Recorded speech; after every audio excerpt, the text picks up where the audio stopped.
I know funding is important, but what else do we need to do to reform our educational system? Well, the quality of the education delivery is very important, and the infrastructure of the education institution is also key. You must know that for someone to say, I attend a university, it speaks volumes. What you see, one is the structure, a beautiful campus, a very organized system, very articulate lecturers that know what they're doing. And the next thing is the curriculum.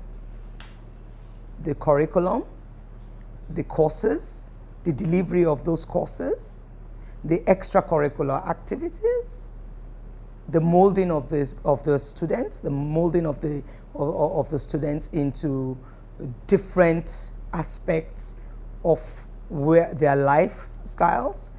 For instance, when we were in Afebafalola University, I created the Language Center, where you can learn French, Chinese, improve on your Yoruba House and Igbo, the Enterprise Center, the Food Security Center, the Sports Center. So education is about a total man. And so when somebody enters a tertiary education, you expect that person to have walked through 4 years of a total package that will shape their life. And they will be able to fit into any society, anywhere in the world. What is the difference between the two? You worked in University of Ibadan and then years before Abuad. Well, I worked with Olabisi Onabanjo University, which is a state university. I've worked as a vice chancellor in Afebabalola University, which is a private-owned university, and I currently work in a federal university, National Open University of Nigeria. So I know the three different angles. State universities are too political, and the drive at the state university is geared towards the needs of government. And so it affects the decision-making of management. And so if the governor or the management of the state government has an issue with the management of the university, there is no stability. Then in a university system, there's several associations, the academic association, the non-academic staff, and unions, different unions. And so a cluster of them fit into what, government directives. And so it has a role in decision making. For me as a person, I think it is not right. I think government should allow education to flow. And I think at state level, people pick a state university as a choice, and the student is as the receiving end. And so the student just goes there to receive quality education and should be, given such. At the federal level, it's different. There's a federal government policy on education in this country. And the federal policy and the universities are aligned with regulators that regulate both private, public, and other institutions. And these regulators help manage very well the federal institutions. But at the same time, it also has a dynamic play across board, just like the state university. But it's a lot more fairer. There's more dichotomy, and everybody at least knows that the federal system, and they also pay better. Their salaries are better than the states. Then in the private university, it's a total different ballgame. The vision and mission is the dream of the founder, and the founder probably spent all his resources to put the structure together. So they're always involved in managing the university to success.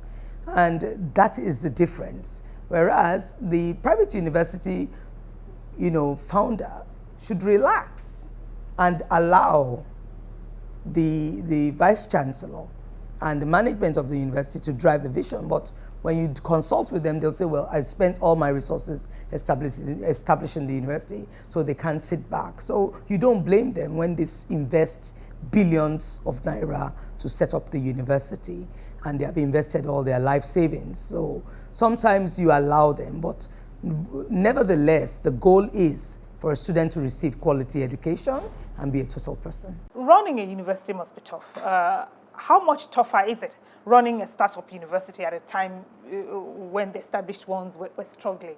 I think starting a university is always more difficult than, taking over from a baton from somebody that has already done it before. In Afe Babalola University, I was the founding vice chancellor. I was pioneer vice chancellor, and so you are service to all. You are the teacher, you are the registrar, you are the bosser, you are the cleaner, you are everything. And it's important for you because you want to make success of that strong foundation. So you must have a listening ear. But one thing I learned from all this is that a university is set up to meet the needs of a very important group of people, the students. They're the central core of the university. And if there are no students, you don't have any business in the university. There will be no staff, there will be no facilities, there will be no services. So students are the key player in any university, and everything revolves around them. The services, the school, the teaching, the learning, the effective laboratories, and of course the services. And so that is the great difference. And if, in a university where, like in University of Ibadan, several vice chancellors have, I think they're on their over 30 vice chancellors since inception. So it's like a continuation of, established structures, and they just, make it sustainable. Universities are supposed to be citadels of research, but quality research is not what our universities are currently known for. What can we do to bring back the culture of research? Well, for me as a person, I love research. My career started in the International Institute of Tropical Agriculture, where I worked as a scientist in agriculture, a food scientist, and I've always loved research. And I believe that research, innovation, and development are three key factors that work hand in hand to develop a society. I believe that any university that does not conduct research is not aligning itself with development of its community, of the nation, or even the global world. And research also helps in developing innovation and directing the knowledge of your students and the staff of the university. When I was in Afe Babalola University, I played a premium role on research. And how to do that is that you have to write research proposals to attract grants. And while I was there, we won quite a lot of grants from General Electric on solar energy, and multidisciplinary research is always even better, where you have several scientists coming together, looking at a view and developing innovative skills and applying it to touch lives, impact communities, and evolve development. Research is very important. A lot of research goes on in our universities, even in the federal and the state, but unfortunately, most of them don't find themselves into what we call use of the research for development. That is now, that they call the patent research, where you patent the research. But I can tell you some of the universities in Nigeria, some of them have patent research that are used in commercial sense, that people have used in laboratories and has transformed into an economic development.